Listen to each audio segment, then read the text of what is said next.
Le 10h midi Sud Radio Média, Christine Bouillot. Avec Gilles Gansman. Bonjour à tous. Bonjour Gilles. Je suis dans le jingle. Bah non, apparemment. Je suis super frustré. J'étais dans le jingle. On va dire à John de rectifier ça tout de suite, mon ami. Voilà, on est le jeudi 26 octobre avec Gilles Gansman. On est ravis ce matin de recevoir dans cette émission. Alors, si jamais vous êtes des fans des séries des années 70, des tontons flingueurs, de tout ce qui concerne cette époque où on avait des par-dessus de Audiard, eh ben, on vous recommande chaudement la série documentaire qui sera diffusée à partir de demain soir. D'abord les 4 premiers épisodes sur Canal+ Doc, puis également sur MyCanal en série. C'est Anti-Gang. C'est réalisé par notre invité Emmanuel Hamon. Bonjour. Merci d'être là. On le dit, cette série documentaire en 8 épisodes de cette époque, cette année, ces années où beaucoup d'entre nous naissions, en tous les cas, on était très jeunes, mais on découvre que c'était les années Mérines, c'était des braquages, c'était des prises d'otages, etc. On avait l'impression que c'était le Far West. Ouais, c'est ça exactement. C'est la notion de Far West, de cow-boy aussi, puisqu'on parle quand même le centre de cette série, c'est cette brigade anti-gang mythique, connue en tout cas dans ces années-là, avec le commissaire Broussard, son affrontement avec Mérine. Mais en fait, elle était sur tous les fronts, comme vous dites très bien, hold-up, enlèvement, ennemi public numéro 1. Il y en a un autre dans la série.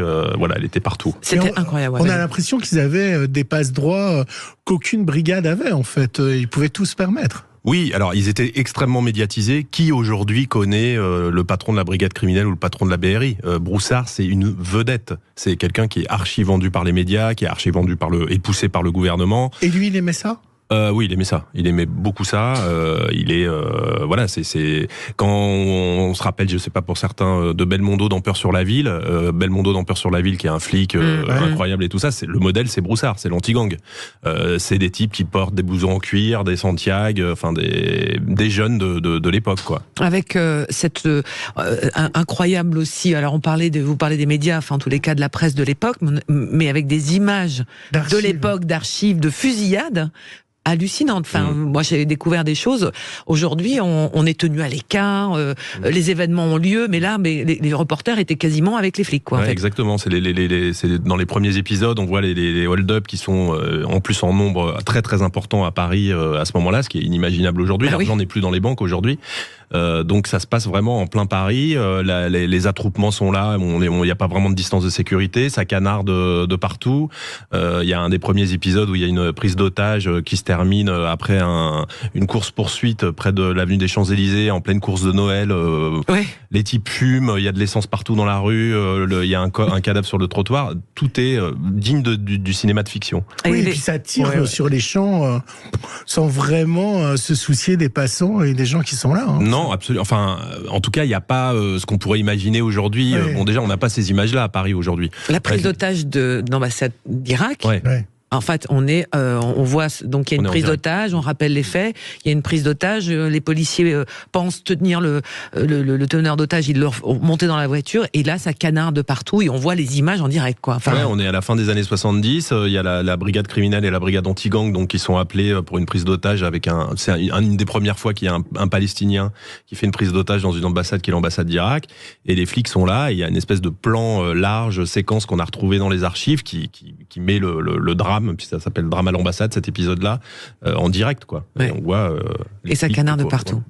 Allez, on va y revenir avec vous dans un instant, Emmanuel Hamon. Vraiment, nous on le recommande chaudement parce que c'est un document pour l'histoire, mais c'est surtout aussi l'histoire de cette époque. Donc c'est intéressant. C'est des petits épisodes de 30 minutes. Alors vous en regardez un, vous allez boire un petit coca, une petite pomme, vous revenez. Allez, on y va. On va faire d'abord le zapping. Sud Radio Média, l'instant zapping. C'est l'info de la nuit, la fusillade aux États-Unis dans l'État du Maine, un assaillant identifié mais toujours en fuite. Récit ce matin sur BFM. Des personnes quittent en courant le bowling de Lewiston. Une fusillade vient d'avoir lieu. Des tirs également dans 2 autres points de la ville. Un restaurant et le centre logistique d'un supermarché Walmart. J'ai entendu dire que derrière nous, il y avait un groupe de 5 personnes, une famille. Ils se sont tous fait tirer dessus. C'est une situation plus qu'alarmante. Je pense que nous n'avons jamais rien eu de tel. Le suspect est toujours en fuite selon la police du comté. Elle diffuse la photo de cet homme, vêtu d'un haut marron et d'un pantalon bleu foncé. Il est armé d'un fusil semi-automatique. Cet ancien instructeur militaire de 40 ans a séjourné 15 jours dans un hôpital psychiatrique. Bon, une fois, ça va de nouveau faire le débat. Il y a trop d'armes aux États-Unis. Il faut arrêter les armes. Et puis ceux qui sont pour les armes, pour se défendre. Et puis voilà. L'Amérique malade de ses armes à feu. C'est un peu ça. La mort le mot dans tous les médias hier, cessez-le-feu.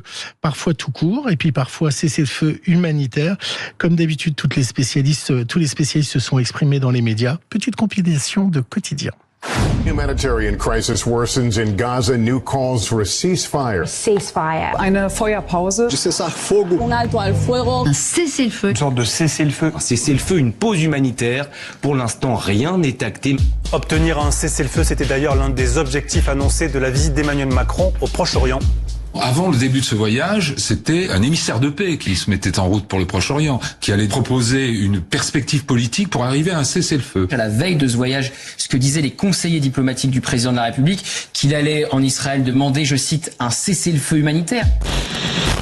Cette nuit, c'est pas vraiment un cessez-le-feu qui s'est passé avec quelques chars qui ont été dans le Gaza et qui sont désormais retournés en Israël. Témoignage fort hier. Alors, on pourra en parler avec notre invité. Est-ce que à l'époque, il y avait un code d'honneur des voleurs et des brigands et de la police?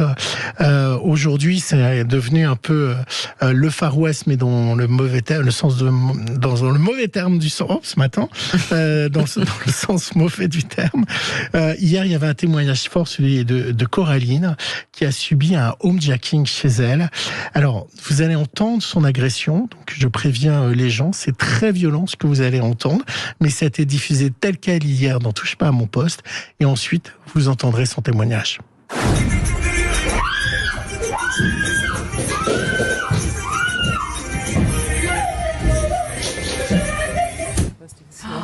L'angoisse. Voilà. Donc je venais de rentrer chez moi depuis 2 heures à peine. Et puis ça sonne donc à ma porte. Je vais ouvrir et en fait il y a un jeune homme qui se fait passer pour un voisin.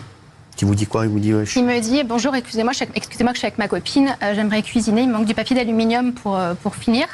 Est-ce que vous auriez à me dépanner? Je dis bien sûr. Et en fait, par politesse, je laisse la porte entrouverte. En me disant, je vais pas lui fermer la porte au nez. Et puis je pars dans la cuisine et à ce moment-là, je me mets à trembler, je sens qu'il y a quelque chose qui va pas. Et en sortant de la cuisine, en fait, il m'attendait dans le salon.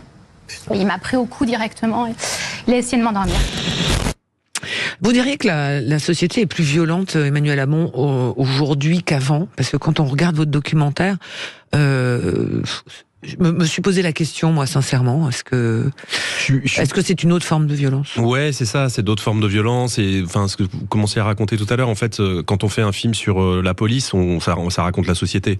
Donc la société française des années 70, elle ressemble à cette brigade anti-gang, à ce truc de cow-boy. La criminalité ressemble à ça. Elle va basculer complètement d'une façon différente dans la décennie d'après, avec le trafic de stupéfiants qui existe pas beaucoup dans les années 70. C'est pas ça que la criminalité. Donc je pense donc c'est d'autres formes de violence, d'autres formes de criminalité, d'autres formes de lutte. Est-ce que la société est plus violente? Elle est très violente. On ne s'attaquait pas forcément à monsieur et madame tout le monde, même s'il y avait des riches qui étaient attaqués. On s'attaquait plutôt à des banques, à des hommes d'affaires. Après, dans les bureaux de poste, il y avait quand même des petites caissières. Enfin, oui, absolument. Il y a une petite gens, la femme qui est prise en otage par Mérine, c'est la classe, c'est une classe moyenne, on va dire. Donc, tout à fait. Après, vraiment, d'ailleurs, tous les flics le racontent, ce que j'ai interviewé, ceux suivants et ceux d'aujourd'hui, tout bascule avec le trafic de stupes. L'énormité du trafic de stupes à partir des années 80, ça change tout. L'argent est là et va le devenir de plus en plus, et donc c'est des nouvelles méthodes de criminalité. La violence, alors celle qui est la plus médiatisée aujourd'hui, celle par exemple des cités nord à Marseille, etc., elle n'existe pas de la même façon du tout à ce moment-là. Ça n'existe pas, en fait. Les Mérines, ils trafiquent pas de la drogue, les Zemmour non plus. Mais il y avait quand même des règlements de compte entre eux. Absolument. Aussi, avec des morts dans le bar du Télème, qui est un règlement entre un gang de Juifs d'Afrique du Nord et de Siciliens de la banlieue sud. Ils tirent en plein Paris, boulevard Saint-Germain, et il y a des morts. Donc la violence, elle est là, elle est sur le bitume de Paris, elle existe. C'est une violence différente. La prostitution existe à cette époque-là. Elle est un peu plus cachée après, mais elle va renaître d'autres façons. Les Zemmour, c'est pas Eric. Non. Les Zemmour, en fait, c'est les personnages qui ont donné lieu à ce film un peu célèbre des années 90 qui s'appelait Le Grand Pardon. En fait, C'est Roger Hanin. Voilà, exactement. Restons dans Touche pas à mon poste. Alors, on s'est parlé évidemment avec Christine Dudok et quelque chose qu'on a bien aimé tous les deux, c'est la gouaille, c'est-à-dire la façon de parler à l'époque des gonzesses, des nanas. On va rester sur Touche pas à mon poste avec Jean-Michel Maire qui aurait adoré vivre avec cette époque, les années de l'anti-gang. Et puis lui, il a parlé gonzesses et minettes, vous allez voir, il a raconté une anecdote assez drôle quand même. Il y a quelques années, j'étais sur une péniche, c'était en été, comme ça, et je rencontre une fille, j'étais avec des potes, on rencontre une fille au bar comme ça, puis je vois bien qu'elle me regarde, elle était un peu plus loin comme ça, elle me regarde, au bout d'un moment, je m'approche, je dis, on se connaît, parce que j'ai l'impression que vous me regardez comme ça. Je dis, tu te souviens pas? Je dis, excuse-moi, rafraîchis-moi, je dis, toujours l'éternel truc, j'ai Alzheimer, etc. Et elle me dit, mais si, on a passé une soirée ensemble, c'était chez toi, etc., comme ça. Je dis, franchement, je n'ai pas souvenir. Elle dit, t'avais même pris mon numéro, etc. Je dis, impossible, on se souviendrait, t'es tellement jolie, etc. Elle dit, attends, je t'appelle. Elle m'appelle, mon téléphone était posé. Mon Dieu. Il y avait marqué. Évidemment, je l'avais enregistré. Mais je mets toujours des mots-clés pour m'en souvenir. Et ça s'affiche, Agathe la chaudasse. Voilà, ça c'est fait. Ça vous choque, hein. Non, parce que on envoie j'ai un âge certain maintenant et on en a vu tellement passer, mais il n'y a pas de souci. Vous mettez pas de mots-clés, vous, à travers? Non, jamais. Moi, je mets des mots-clés. Non, jamais. Je parle pas de mes relations sexuelles, hein. Je mets des mots-clés. Non, mais vous mettez pas journaliste ou des choses pour vous souvenir? Je mets nom, prénom, non. Je reste assez basique et classique. Ouais. Et pour finir, Incroyable Talent en France a démarré cette semaine avec une audience très très forte. Et du coup, est réapparu sur les réseaux sociaux des incroyables talents de d'autres pays. Et là, c'est une archive qui date de 2018. Alors, si en France, Incroyable Talent a révélé le sosie vocal de Johnny Hallyday, en Roumanie, dans le Incroyable Talent roumain, ils ont trouvé le sosie vocal de Michael Jackson. Il s'appelle Bogdan Lohan. Il a 28 ans. Je vous laisse juge.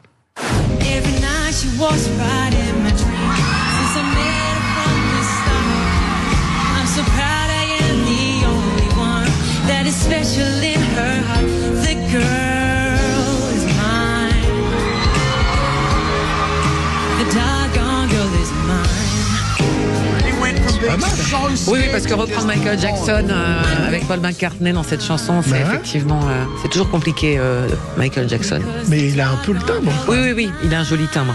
Il y ressemble. Allez, Gilles, vous ne bougez pas et vous non plus. On retrouve Emmanuel Hamon, notre invité pour les documentaires. Les 8 numéros qui seront diffusés à partir de demain sur Canal+ Doc et sur MyCanal. Sur l'anti-gang, on va parler des barbouzes et tout ça. Ça va être, ça va être romantique, vous allez voir. Ne quittez pas.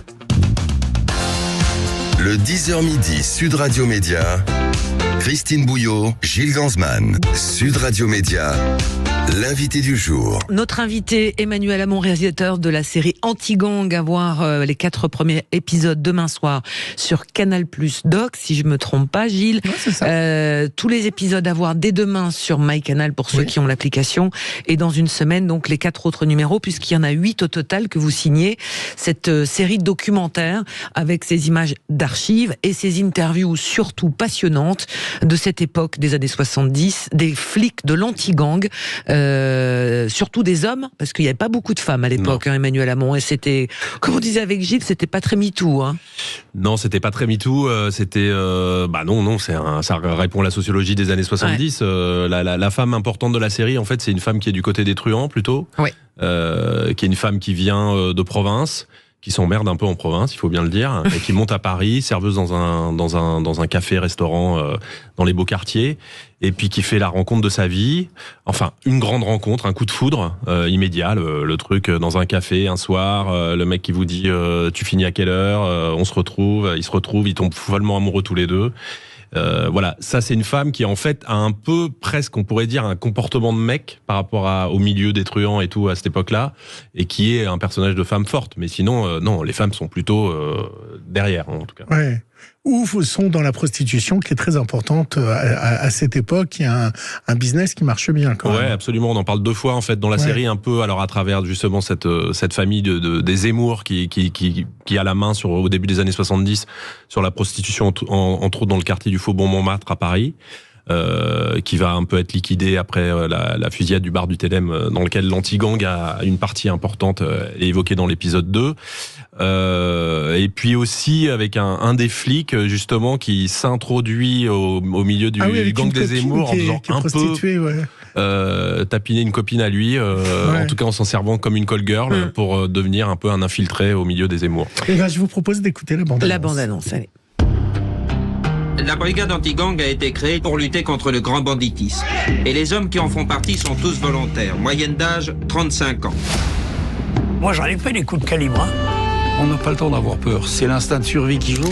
On découvrait le métier et on l'améliorait. Petit à petit, on se transforme en Robocop. Un face-à-face, Mesrine, brigade anti-gang. C'est une poussée d'adrénaline quasi permanente. Aux origines de la BRI, il y a eu l'Anti-Gang. Nouvelle série création documentaire, Anti-Gang sur Canal+ Doc, disponible avec Canal+. Emmanuel Hamon, c'est vous qui réalisez ces documentaires. Comment vous avez convaincu tous ces anciens truands de raconter une part de leur vie qui, à mon avis... Et comment vous les avez retrouvés ? Et comment, oui, vous les retrouvez, comment vous les arrivez à les convaincre de raconter cette part sombre de leur vie. Peut-être que certains ont voulu passer à autre chose aussi après. Alors il n'y en a pas beaucoup qui est refusé dans la liste des membres de l'anti-gang de cette époque-là qui étaient encore vivants. On en a rencontré pas mal avec Raphaël Malkin, avec qui on a travaillé sur le creuset des personnages, etc. Et en fait, je pense que le fait qu'ils aient, on parle de personnes qui dans le film et aujourd'hui ont à peu près 70 ans, font qu'ils étaient assez, c'est le moment de parler ou pas, quoi. Donc ils ont raconté un peu sans embûche tout ce qu'ils avaient à raconter. Et on les a convaincus parce que moi ce qui m'intéressait dans cette histoire, c'était pas de faire un film pro-flic, anti-flic, anti-gang et tout ça, je m'en fous, ça m'intéresse pas, et puis on s'en fout de savoir ce que je pense moi profondément, mais c'est de les rendre humains, quoi, d'arriver à se transporter dans cette époque-là, dans les années 70, il y a plusieurs décennies, et d'arriver à peu près à imaginer le quotidien complètement invraisemblable qu'ils vivaient tous les jours. Donc ça, en fait, ils ont été partants. Est-ce qu'ils étaient copains avec les brigands, avec est-ce qu'il y avait cette relation un peu, il y avait une frontière qui parfois les deux franchissaient la frontière entre les flics et les voleurs? Alors en fait tout à l'heure vous parliez de est-ce que l'époque est plus violente, ça je pense pas, mais par contre je pense que la proximité, quand j'entends la proximité, chacun a bien son rôle, hein. On est d'un côté, il y a le côté de la loi et de l'autre côté il y a les truands. Mais je pense qu'il y avait, je ne sais pas si c'est un respect, mais une proximité entre eux qui était beaucoup. Ils fréquentaient les mêmes endroits, ils avaient le même genre de sans doute de copines, ou enfin, en tout cas, voilà. Ils allaient dans les mêmes boîtes. Et finalement, moi, c'est un peu comme ça que je me le suis raconté. L'anti-gang, donc le joyau de la police parisienne à cette époque-là, pour moi, il fonctionne un peu comme un gang. C'est des flics, ils ont la loi, ils font respecter la loi, ils sont a priori du bon côté, mais c'est quand même une bande de mecs qui sont prêts à tout et pour arriver à leur fin, qui sont voilà. À l'époque, vous voulez que la société avait besoin d'avoir un ennemi public numéro 1. Il y en avait plein. C'est ce que raconte un confrère qui travaillait à l'époque à RTL. Il fallait qu'il y en ait un. Mesrine en est un en particulier. Il y a beaucoup de choses qui tournent autour de lui. Et il y avait un rapport aussi par rapport au commissaire Broussard. Il y avait vraiment, on va dire, une dette d'honneur entre les deux. Ouais, Mesrine et Broussard, c'est vraiment les deux fauves qui s'affrontent pendant la décennie en fait des années 70, puisque Mesrine réapparaît en France au tout début des années 70. Il s'évade d'un tribunal à Compiègne et puis il est récupéré par Broussard justement dans une scène qui est assez célèbre, qui est même racontée dans le film avec Vincent Cassel, où ils boivent une coupe de champagne avant que Mesrine aille en prison. Il va rester en prison un moment. Il est très médiatique, il est très fort avec les médias. Il va y avoir un procès aussi où il y a une joute verbale entre Broussard et Mesrine, et puis Mesrine finit par s'évader à la fin de la série et à la fin des années 70, en 78, de la Santé. Et pendant 1 an et demi, il est traqué par toutes les polices de France, mais pendant un an et demi, il les fait tourner en bourrique, quoi. Jusqu'au moment qu'il y a un truc qu'on se rappelle quand on est vivant, même enfant, de ce truc-là, qui est la mort de Mesrine, place de porte de Clignancourt, en 79. C'est vraiment la fin de la décennie, et qui est d'ailleurs le dernier acte de l'affrontement Broussard-Mesrine. Pourquoi les brigands de l'époque, ou même Mesrine, après 1 ou 2 braquages, se cassent pas au soleil?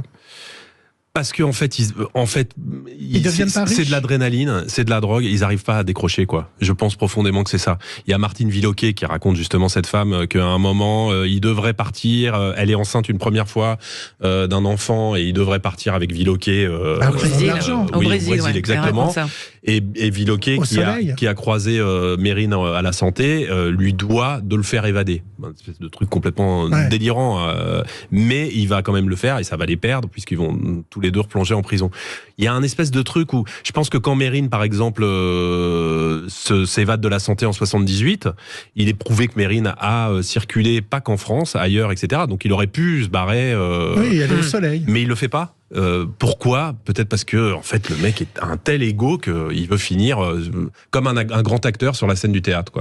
Est-ce que les flics d'aujourd'hui ont vu des extraits, des bouts où vous allez leur présenter Alors en fait les flics d'aujourd'hui ont même été conviés à une projection où ils sont venus et ils adorent la série, mais un peu comme quand on rentre à la BRI aujourd'hui, donc la BRI, celle qui a sauver des gens au Bataclan, etc. Ouais. Dans l'entrée de la BRI, il y a les photos de la mort de Mérine, de Broussard, de machin. C'est des héros, c'est des stars. Enfin, quand un des personnages qui est dans le film, qui est devenu patron de l'anti-gang après Broussard, qui s'appelle Joe Kerry, arrive, tout le monde le salue. C'est une espèce de sommité, etc.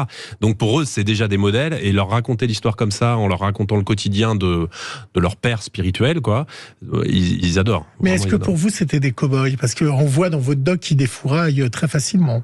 Pour moi, je l'ai surtout pensé comme un... Alors, c'est une série doc, avec des personnages vrais, avec des archives... plus belle que ce qu'on peut imaginer, même dans certains films de cinéma. Mais je l'ai pensé comme un... Oui, parce que on tournait en 16, en 35 mm, donc très belle, de l'époque, des années 70, etc., glamour. Mais je l'ai pensé aussi comme un espèce de film de... Souvent, ces policiers-là, on les voit dans les films américains des années 70, quoi, dans French Connection, dans tout ça. En fait, il y avait les mêmes en France, à Paris, quoi. Ou les ripoux, ou le film des... Ouais, alors les ripoux, c'est un peu plus tard. Mais oui, de toute façon, on voit bien qu'ils sont border, parfois. On a l'impression presque d'être dans un film plutôt que dans une série documentaire, tellement les films se sont inspirés aussi de ces personnages ou en couleur que vous avez. Et puis la lumière des testimonials des gens qui parlent est très travaillée. Les interviews sont très travaillées. C'est vraiment un travail incroyable. Combien de mois de boulot pour tout ça ? En tout, je pense un an et demi, quoi. Un an et demi, ouais. Du début de chercher les personnages jusqu'à la et visionnage de toutes les archivina. C'est de l'archivina, tout ça ? Il y a beaucoup d'archivina, ouais. Essentiellement. La police nationale aussi. Ouais, un travail avec une documentaliste. Pardon. Et la police a des archives aussi filmées. La police a pas tellement d'archives filmées, non. Non, ils ont pas tellement d'archives filmées, et même dans les archives, c'est plutôt des dossiers, des procès-verbaux, des choses comme ça. Et dans les radios, il reste encore des sonores, des sons où tout a été effacé chez RTL, Europe. Ce personnage dont on parlait tout à l'heure, ce journaliste qui intervient à différents moments de en fait, la RTL, à travers le groupe M6, a gardé des enregistrements de ces archives-là. Donc ça, c'est hyper précieux, ouais. Voilà, on vous recommande avec Gilles Gansman, vraiment c'est un coup de cœur, cette série documentaire à partir de demain sur Canal Plus Doc ou MyCanal, vous choisissez votre moyen MyCanal qui est sur vos plateformes, moi je l'ai sur ma Freebox, vous l'avez sur votre box Bouygues et autres, c'est pas simplement que sur votre portable. Vous n'avez pas besoin sur... Non, mais je rigole. Sur MyCanal. Je vais me faire gronder sinon. L'Anti-Gang, c'est signé Emmanuel Hamon, on était ravis d'en parler et on s'est régalé. En tous les cas, c'est un super boulot. Merci beaucoup. Merci beaucoup. Et dans un instant, on va s'intéresser cette fois aux reporters de guerre, ceux qui sont partis sur le terrain du Proche-Orient avec notre confrère de France Télévisions. À tout de suite. Le 10h midi, Sud Radio Média, Christine Bouillot, Gilles Gansman. Sud Radio, le supplément média. Et notre invité dans le supplément média avec Gilles Gansman, c'est Christophe Gascard qui est en ligne avec nous. Bonjour Christophe Gascard. Bonjour. Journaliste et grand reporter, on vous retrouve au Fil Info de 14 à 16h du lundi au vendredi sur France Info TV. Mais là, ce matin, on vous reçoit avec Gilles, car vous êtes rendu et vous êtes revenu d'Israël avec la délégation de députés français qui sont partis il y a quelques jours donc sur les kibboutz où ont lieu les massacres. Vous êtes un habitué des terrains difficiles. J'allais dire. Christophe Gascard, quel a été votre premier sentiment quand vous êtes arrivé sur place ?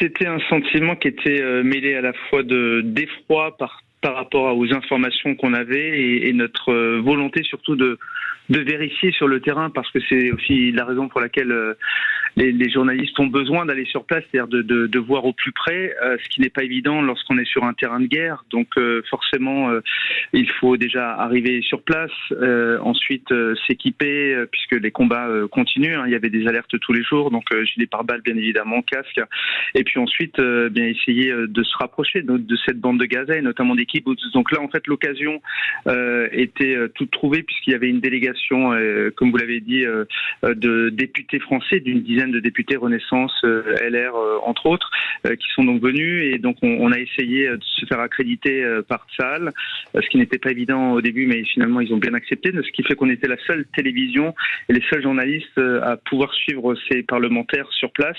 Et donc en fait, tous les parlementaires comme nous se sont équipés de gilets pare-balles, de casques, et on a essayé de s'approcher le plus possible de ce kibbutz de Kfar Aza, là où il y a eu effectivement ce massacre perpétré par le Hamas. Et c'était quelques jours après seulement, on était vraiment encore dans les interrogations sur ce qui s'était passé sur place. Effectivement, il n'y avait plus de corps sur place parce qu'ils avaient été justement tous les lieux avaient été retirés, en tout cas au niveau des corps, dans la cellule d'identification, dans le centre d'identification des victimes. Et d'ailleurs, avant d'aller à ce kibbutz de Kfar Aza, nous sommes allés avec la délégation dans ce centre d'identification des victimes qui se trouve à une trentaine de kilomètres de Tel Aviv. Et c'est là, en fait, où tous les corps ont été entreposés dans d'énormes camions réfrigérés. Et la vraie difficulté, et là-dessus on n'a pas du tout été épargné par l'armée, ils nous ont ouvert effectivement ces centres réfrigérés pour nous montrer ces sacs plastiques dans lesquels il y avait ces corps, et pour essayer aussi de nous montrer, même s'ils nous ont dit qu'ils ne souhaitaient pas qu'on filme, mais en tout cas que l'on voit de nos propres yeux ce qui se passait. Et effectivement, la difficulté, c'est qu'il y a énormément de corps qui ont été mutilés, qui ont été brûlés, et en fait ça demande du temps parce qu'il faut récupérer des morceaux ADN de chaque famille pour vérifier si chaque corps correspond parfois à des morceaux, parce que c'est aussi l'ampleur du massacre que l'on a pu voir sur place, c'est qu'effectivement il y a eu énormément de corps qui ont été démembrés, ou aussi des enfants, des femmes qui ont été brûlés, donc ça demande forcément du temps pour l'identification. Et ça, vous les avez vus pour de vrai? On a vu effectivement ces sacs. Mais l'intérieur des sacs? Et oui, ils nous ont effectivement ouvert sur certains pour nous montrer. Alors, je dois vous dire qu'on dans ces cas-là, on se protège nous aussi. Donc on voit surtout un amas de corps brûlés. Donc voilà, on ne va pas aller dans le côté morbide à vérifier s'il s'agit d'un bras ou d'une jambe. C'est suffisamment dur, c'est suffisamment violent. Donc ce qui était important, je pense, autant pour eux que pour nous, c'était de se rendre compte que souvent on nous disait oui, mais comment ça se fait qu'on ne sait pas, etc. Et tout. En fait, certains corps sont tellement mutilés que c'est impossible, effectivement, ça va mettre du temps. On parle ici en France et dans le monde de vidéos assez abjectes qui ont été aussi filmées par des personnes du Hamas. On parle de photos. Est-ce qu'il faudrait que la presse en diffuse certaines pour comprendre ce que sont les massacres et ce qui a été fait dans les kibbutz, ou à France Télévisions ça a tout de suite été est-ce que vous avez réfléchi à dire est-ce qu'on diffuse ces choses-là pour que le monde soit au courant, parce que en fait il n'y a qu'une petite partie du monde qui a vu ces vidéos et ces photos dont on parle et que vous avez pu voir. Est-ce qu'il faut montrer l'horreur? Bien évidemment. Moi, j'ai reçu des photos parce que en tant que journaliste, on a aguerri. Moi, en l'occurrence, j'ai couvert plusieurs de conflits, que ce soit effectivement en Irak ou en Afghanistan, et des corps. Malheureusement, j'en ai vu, mais la plupart du temps, ça restait quand même des militaires. Là, on est dans le cadre civil. C'est totalement différent. Les vidéos, effectivement, elles existent, parce qu'il ne faut pas oublier que dans les kibbutz, la plupart avaient des caméras de vidéosurveillance. Donc ces vidéos-là, elles ont été récupérées. Moi, j'ai pu en voir certaines. Elles sont insoutenables, vraiment insoutenables. Donc, nous, à France Télévisions, la règle est très simple. De toute façon, un otage, on ne montrera jamais une vidéo d'un otage. Elle sera toujours floutée, par respect, parce que à la fois pour les familles, mais aussi parce que ces vidéos-là sont faites sous contrainte. Donc, on a des règles qui sont très strictes. Oui, mais Christophe, vous ne pensez pas que ça ferait comprendre la colère de Israël? La colère, on peut essayer de l'expliquer. et de la même manière que l'on n'oublie pas ce qui se passe aussi en Palestine. À Gaza, évidemment. À Gaza et en Palestine. C'est aussi toute la difficulté. Mais les montrer, en fait, on est dans le même cas que la Shoah. Et c'est la plus grande attaque qui s'est passée depuis la Shoah. Lorsque, effectivement, Claude Lanzmann avait, à l'époque, fait ce long documentaire, on s'était dit, c'est quand même dur de montrer tous ces corps à la pelleteuse, etc. Et tout. Donc, en fait, ces images-là, elles existent. Et elles existeront. Et moi, je ne doute pas qu'un jour, il y aura des documentaires qui reprendront ces images, même si elles sont terribles. Mais nous, les montrer comme ça, sans filtre, à la télévision, alors qu'il peut y avoir des enfants, mon neveu, ma nièce, qui peuvent voir ça, c'est terriblement choquant. Mais il y avait c'est déjà terriblement choquant pour moi, qui suis aguerri. Quand je vous dis qu'on n'a pas de mots face à l'innommable et à cette terreur-là, c'est très difficile. Donc déjà, pour nous, c'est très compliqué. L'imposer à d'autres, ça sera encore pire. D'autant plus qu'il y a un débat aussi, et j'imagine au sein des rédactions, c'est que après, c'est utilisé sur les réseaux sociaux. Il y a beaucoup de jeunes sur les réseaux sociaux et que c'est difficile de mettre de la distance peut-être pour les plus jeunes. Bien évidemment, oui. Et c'est une guerre. Et puis notre but, c'est justement d'expliquer. On est dans une guerre de communication. Donc absolument. Après, on va être dans une surenchère. Hein. Et de la même manière que lorsqu'il y a le Hamas qui diffuse la vidéo d'un otage, et pour l'instant il n'y a eu qu'une vidéo d'une otage franco-israélienne, on est là encore dans une guerre de communication. Donc il faut essayer, nous aussi, on est un peu dans ce devoir de neutralité en tant que journaliste. Moi, je ne prends pas parti ni pour l'État hébreu, ni pour la Palestine, mais néanmoins, je reconnais certaines choses. Il y a un acte terroriste qui a été perpétré par le Hamas face à, effectivement, des civils israéliens. À titre personnel, je sais que vous vivez pas seul, que vous avez évidemment une famille. Quand on part là-bas, est-ce qu'on dit au revoir à sa famille ou à son compagnon? Est-ce que on a peur ou vous êtes aguerri à tout ça? En l'occurrence, il s'avère que je suis célibataire pour l'instant. Donc j'ai cette chance, j'allais dire entre guillemets, de ne pas avoir d'enfant. Et donc, quelque part, je ne laisse pas une famille, en tout cas derrière moi. Néanmoins, j'ai des parents et je n'ai pas prévenu mes parents. En général, je les préviens pas. Et je les préviens, en fait, une fois que je suis sur place ou même quelques jours plus tard. Ça leur épargne, effectivement, ce genre de choses. Sachant qu'en même temps, je vais souvent dans ce genre de cas. Et en l'occurrence, ils l'ont découvert 4-5 jours plus tard, mais c'est pas plus mal.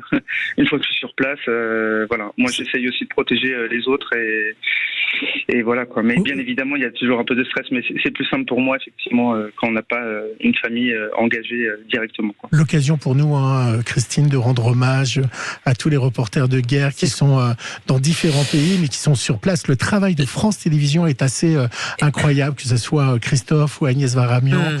Les gens qui sont sur place sont... De l'ensemble des rédactions, presse écrite, radio et télé qui sont sur place. Christophe Gascard, juste une chose sur ce travail justement extrêmement compliqué pour la presse, on le sait notamment. Il y a plus d'une trentaine de fixeurs qui ont été tués à Gaza. C'est un drame aussi. Bien évidemment. Pour l'information et la vérité. Mais bien évidemment, et c'est toute la difficulté aussi, ce territoire-là, Gaza. Nous, on serait les premiers à vouloir y être. Quand on nous dit, mais vous couvrez d'Israël, mais bien évidemment, on couvre d'Israël. Mais si on pouvait y être, et être au plus près aussi de ce que vivent les Palestiniens, de ce conflit qui cause des drames humanitaires, on souhaiterait y être. Malheureusement, c'est très compliqué. Donc, on a des fixeurs qui sont sur place, qui vivent sur place et qui nous informent. Malheureusement, certains d'entre eux perdent la vie dans ces combats. Mais si on pouvait y être, on y serait. Et d'ailleurs, moi, je suis allé déjà à Gaza en 2006, au moment effectivement de l'arrivée du Hamas. J'ai pu y rentrer parce que c'était possible encore à l'époque. Donc, je vois exactement ce que c'est Gaza. J'ai vraiment passé des deux côtés. Donc, je sais ce que c'est. Malheureusement, aujourd'hui, on ne peut être que d'un côté. Dernière petite question, avec l'œil journalistique que vous avez, beaucoup reprochent aux médias, je mets au sens large, d'oublier les autres conflits. Qu'est-ce que vous répondez à ça, vous, les alors, si on parle des autres conflits, on en a eu effectivement, malheureusement, on va dire que cette année 2023, elle est quand même extrêmement chargée entre ce qui s'est passé effectivement et ce qui se passe toujours en Ukraine, ce qui se passe effectivement dans le Haut-Karabakh. on a énormément de conflits. Malheureusement, ça fait partie effectivement de ce flot d'actualité qui succède. Moi, là, je suis en train de préparer le journal je prépare le 12-13 là, sur France Info ce matin et qu'on va faire en direct tout à l'heure. On parle de la guerre en Ukraine. On continue à parler de ce qui se passe également en Israël. C'est pas évident parce qu'il y a une forme de hiérarchie et néanmoins, on ne doit pas oublier tous les conflits qui se juxtaposent malheureusement, mais c'est l'ordre mondial actuel qui est ainsi. Alors c'est pas simple, parce que je pense que beaucoup de téléspectateurs ou d'auditeurs à un moment saturent et ne veulent plus rien écouter, mais ce serait la plus grande erreur. Parce que ce qui se passe actuellement est extrêmement important. Et Christine a noté que ce soir, il y aura un complément d'enquête à 23h10 sur France 2 consacré à l'histoire du Hamas et quel est le mouvement du Hamas présenté par Tristan Walek. Merci beaucoup Christophe Gascard, on vous laisse aller préparer le fil info qui va démarrer à midi sur France Info TV. Merci beaucoup pour ce témoignage. D'avoir pris le temps parce qu'en général c'est un peu le feu à 1h15 de l'antenne. On est dans le guidon. Dans un instant, merci Gilles, à demain pour un nouveau. Avec Nagui. On aura Nagui, super. On va parler taratata et musique, mais là ça va être une autre musique avec nos 4 débatteurs parce qu'on va essayer de se mettre dans le tempo, d'être tous d'accord. C'est pas sûr. Allez, à tout de suite.